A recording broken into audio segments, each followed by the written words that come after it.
The Punisher is the best show of the Marvel Netflix universe by far. Now, obviously, this is just my opinion, but if you disagree with me, then feel free to tell me how it feels to be wrong in the comments down below. But in all seriousness, I like The Punisher. It was marketed as a brutal beat-em-up, and sure, it's violent. Really violent. But it's so much more than a badass action hero show. It's actually a story about finding a way to live on after an important season of your life ends. The story explores this concept from different perspectives through its main characters. Everyone in the main cast is looking for a resolution from something in their past, so that they can find a way to move forward and actually have a future. Let's talk about the plot. And yes, there will be spoilers, so if you haven't seen the show yet, go away. The story picks up with Frank Castle, aka The Punisher, right where Daredevil Season 2 left him. He is hell-bent on killing all of the people who murdered his family. Frank finishes off the last of the people involved in this conspiracy against him at about 5 minutes into the series, or so he thinks, and then goes into hiding. He gets himself a new identity and is trying his best to lead a relatively normal life. But it's clear that even after killing all of the people responsible for his family's murder, it still haunts him every second of every day. The first episode is a great start to the series, as it establishes a major shift in tone from the Punisher storyline we saw in Daredevil Season 2. Frank Castle is no longer the embodiment of an ideology meant to challenge Matt Murdock's code of ethics, which was his primary role in Daredevil. He's just a guy. A really sad guy. And we finally get to see a softer side of Frankie Boy, and frankly, I couldn't be happier about that.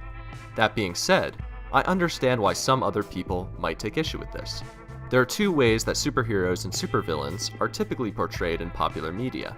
They are either portrayed as the embodiment of an ideology, a paragon, if you will, or as a human, with emotions and feelings that don't always line up with what would usually be considered morally right. Characters such as the Joker from The Dark Knight, Superman from BVS, and Diana from Wonder Woman are all examples of the paragon, as they embody certain ideologies in their respective films, and represent a force of nature. Additionally, characters such as Peter Parker from Spider-Man, Tony Stark from Iron Man, and Dave Liszewski from Kick-Ass are examples of humanized heroes. We see how they become heroes, we see them doubt themselves, we even see them do spiteful and selfish things. Spider-Man lets a thief loose to get back at someone who stole from him, but that thief ended up killing his uncle. A paragon character is someone people look up to, someone we strive to be. A human character is someone we can relate to, someone representing who we really are. Both paragon and human characters can be compelling, but only one is relatable. Although a well-written paragon can be entertaining, and an excellent way to convey the themes in a narrative through personification, I typically prefer the more human characters. It's easier to get invested in someone's struggle if it is something you can empathize with. In Daredevil, Frank Castle was a paragon. He represented the idea that sometimes people don't deserve second chances. In order to stop a bad person, you can't always trust the system to take them down. Sometimes, you have to do it yourself. This philosophy of crime fighting that Frank represents directly opposes Matt Murdock's philosophy. Matt is willing to act outside the law as Daredevil to find justice, but he has faith in the law to punish those who break it. He is also religious, and believes God should have the final say on who should live or die. Frank serves only as a foil to Matt's sense of justice, where Matt is willing to act as the judge and leave the rest up to the law. Frank is willing to serve as the executioner, the Punisher, if you will. He is given the name Punisher because he embodies the ideal that the punishment should match the crime, and he should be the one to deal it out when the government can't or won't. In the Punisher series, ironically enough, the Punisher paragon fades away, and we are left with Frank Castle, the human being, a man who has lost everything, but even without a reason to live, he still struggles to survive. He remains hopeful that things will get better for him as soon as he gets the closure he needs for the death of his family. Even if his actions are reprehensible, his determination, persistence, and unbending will to live on and get justice is hard not to admire. The first episode of the series establishes two key points about Frank's character that inform the direction of his arc for the rest of the show. We learn that getting revenge for his family wasn't the answer he was looking for, as Frank is still just as tortured by his loss as before. We also learn from his actions at the end of the episode that Frank is more at peace when he's at war. He spends the whole episode avoiding confrontation, trying to get over what happened to his family by embracing a peaceful new life of honest hard work.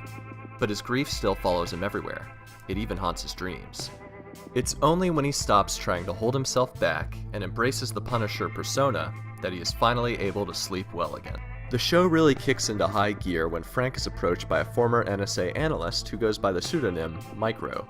He tells Frank the reason Frank's family was murdered was because someone influential from the US government thought he might know about some shady dealings that occurred during an off-the-books military campaign in Afghanistan that Frank took part in. The same people tried to kill Micro, otherwise known as Joseph Lieberman, who survived and went into hiding to keep his family safe. The unlikely pair decide to join forces to take down the people who took their lives away from them. And thus the wacky adventures of Micro and Punisher ensue. I'm not too familiar with the Punisher comics, so I never once considered that Frank would actually agree to team up with someone. That being said, I thought Micro was a much-needed addition to the show. He and Frank have great chemistry, and he inserts a healthy dose of comedy into the series that would be devoid of it otherwise. However, the best thing about adding Micro to the show is that we get to see a different side of Frank because of it. At first, the two of them mostly bicker and fight, as neither of them play well with others and they keep stepping on each other's toes. However, Micro slowly wins Frank over, and the two of them start to open up and trust each other. Hell, they even get drunk together and talk about how they met their respective wives. This is a side of Frank we've never seen, and it's a joy to get a glimpse of it. He was in desperate need of humanization for this series to be compelling, and his friendship with Micro is where the softer side of Frank shines through the most. But it's not just Micro who brings out Frank's softer side. It is also his dynamic with Micro's family that shows us who Frank really is. Frank interacts with the Lieberman family throughout the series. He really starts to warm up to Sarah and the kids, providing emotional support for Sarah, discipline and comfort for Zach, and friendly encouragement for Leo. We get to see what Frank would have been like with his own family, and that despite how ferocious he can be as an enemy, he is actually very gentle and compassionate to the people he cares about. There are also these two agents from Homeland Security who are trying to solve the same mystery as Frank and Joe, Agent Madani and Agent Stein. Agent Madani was in contact with Micro before, since the conspiracy that he exposed led to the death of her former partner while she was stationed in Afghanistan. Madani is quickly rising through the ranks, but like Frank, she can't let bygones be bygones, and she keeps jeopardizing her career while trying to get justice for her dead friend. There's also another plotline that revolves around Frank's Marine Corpsman friend, Curtis, and a veterans group therapy meeting that he runs on a regular basis. Although this plotline is pretty disconnected from the main plot, it does inject a couple of culturally relevant discussions into the story. The main one being, does our country not treat our veterans as well as it should? This conflict is explored through Lewis, a young veteran in his mid to late 20s who feels disenfranchised by his country after coming home from war, and is having trouble adjusting to life after serving in the military. Similar to Frank, he feels more at ease when he was off at war than he does now that he's home. This is just one example of the show tackling contemporary topics, and honestly I think it handles them pretty well. Some of the other major concepts it explores is how to handle grief after the loss of a loved one, which is something Frank explores with Micro's family, the Liebermans. They also introduce a gun control debate into the mix, which was a risky move in today's political climate, and was honestly handled a bit ham-handedly compared to the other topics the show addresses. Incorporating contemporary issues isn't unique to Punisher, as several of the other Marvel Netflix properties tackle contemporary topics as well. Jessica Jones briefly touches on sexual abuse with the Kilgrave plotline, as it explores how two different people can interpret the same situation differently. Luke Cage also does this by having Mariah take a stand against certain aspects of gentrification, and how it can negatively affect the culture of a neighborhood and the disenfranchised people in a population. But Punisher takes such an honest and grounded approach to addressing the veterans question, and I would argue that it handles this contemporary issue a bit differently than the other shows. It's not just injecting it into the plot to make the show relevant. The entire series is actually built around the veterans debate.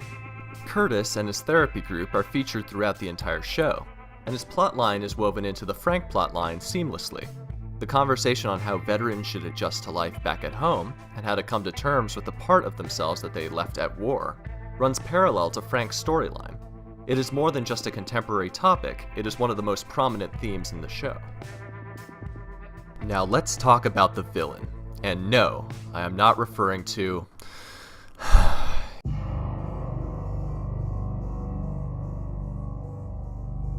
Agent Orange.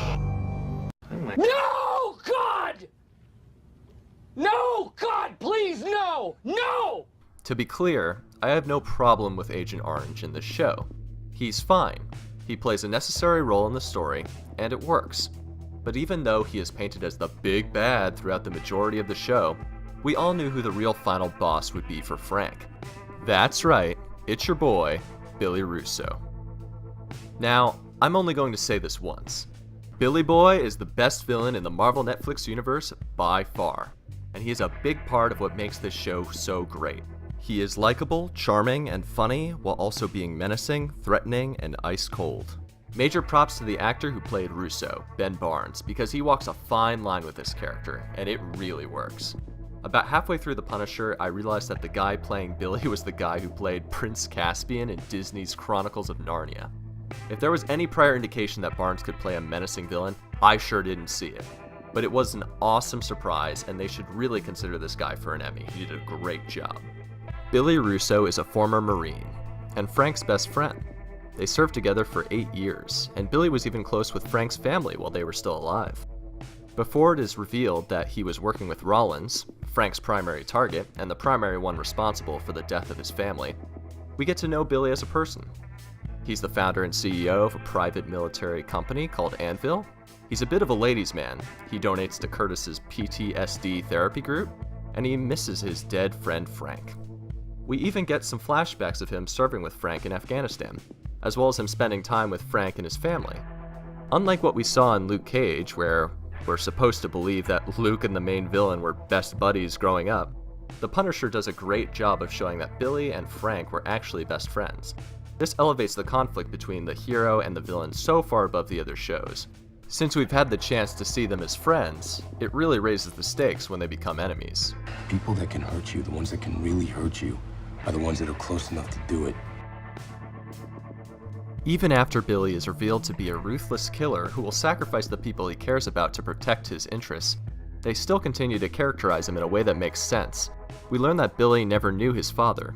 We learn that his mom gave him up because of her heroin addiction, but he still takes care of her now that he's successful. We learn that while at the group home, a man that he looked up to and admired tried to sexually assault him, and although he fought back, the man beat him to a pulp and broke his shoulder. It is made apparent that while growing up, Russo never had stability. He was always vulnerable because of the situation his mother put him in. Everything he did since childhood, whether it be joining the Marines, starting Anvil, accepting money from Rollins for committing war crimes, even allowing and assisting with the assassination of his best friend, he did it all so that he would never have to feel vulnerable again. He also wanted to work his way out of the bottom of society and make something of himself. Something that he could be proud of, something that he could say he built with his own hands, with his own hard work. The only reason he agrees to help kill Frank is because Frank is threatening to expose Rollins, which would cause everything Billy Boy built to come crumbling down. Rollins funded and supported Anvil, Russo's company, which gave Bill the ability to work his way out of poverty and instability, and become his own man. Even though he does care about Frank and sees him as a true friend, he doesn't put much stock in his relationships, and sees them as a hindrance if they directly conflict with his goal. This might be because his mother gave him up, or because his role model abused him, but we understand his motivations, even if we agree that what he does is detestable. Russo isn't just a layered antagonist due to his motives, but also his conduct. When he faces off in armed combat against his lover, Agent Madani, he does have a second of hesitation before he decides to go ahead with the mission and fire back. He also makes a deal with Frank, agreeing to face him one-on-one and spare Curtis's life. He even tries to put Frank out of his misery while Rollins is torturing him. All of this shows that despite selling out, Russo does maintain some semblance of honor. Billy is described as pretty throughout the show due to his good looks. When Frank asks Russo why status symbols always mattered so much to him, he says, That's what those things represent, Frank. How far I've come. It's about who I see when I look in the mirror. This is a great piece of dialogue as it gives us insight into what Billy cares about the most. It also leads to the perfect moment of poetic justice when Frank disfigures his face and says, I'm not gonna let you die today. Dying's easy. You're gonna learn about pain. You're gonna learn about loss. Every morning. I look for him, Bill. I look for him. But then I remember. It's gotta be the same for you. When you look at your ugly, mangled face, you remember what you did. You remember, Bill. You're gonna remember me. No!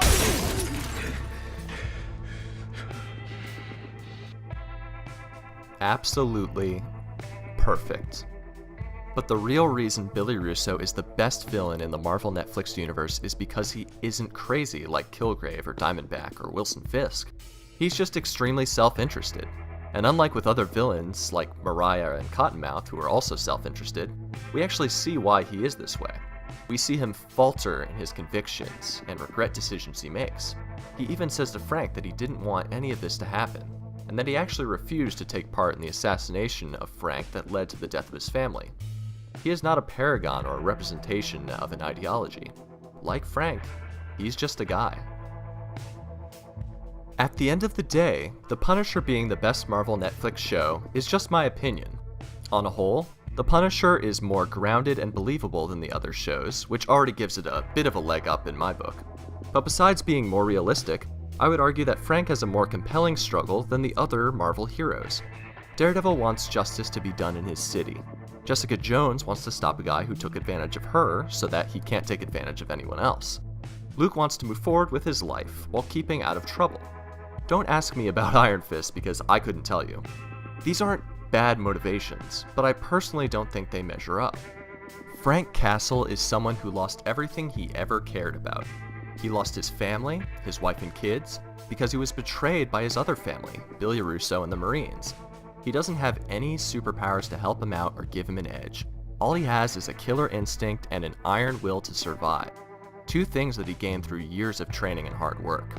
It's easier to relate to him because he is just as vulnerable as anybody else. And the only thing he has going for him are his skills, which he didn't get overnight. I've heard people say that they had a hard time getting through this show due to how dark it is, but I don't really understand that complaint. I would actually argue that it has a more lighthearted tone than many of the other shows in the Marvel Netflix universe. Frank starts the series at rock bottom, but I think that's what makes the rest of the show so uplifting. Things can't possibly get any worse for him, so by the end of the series, there's no way his situation wouldn't have improved. If you watch the show with this in mind, it's hard to see the series as too dark, in my opinion. The series shines a light on the darkness Frank inhabits, only to make it more glorious when he overcomes it. More than anything else, this is a story of hope, showing viewers that there's a light at the end of the tunnel, no matter how long or dark that tunnel may be. And ultimately, what Frank wants is closure for what happened to him and his family. Although he might not know it at the beginning of the show, he wants to have a new life after he gets that closure. And that is why he fights. That is why he doesn't give up or allow himself to die.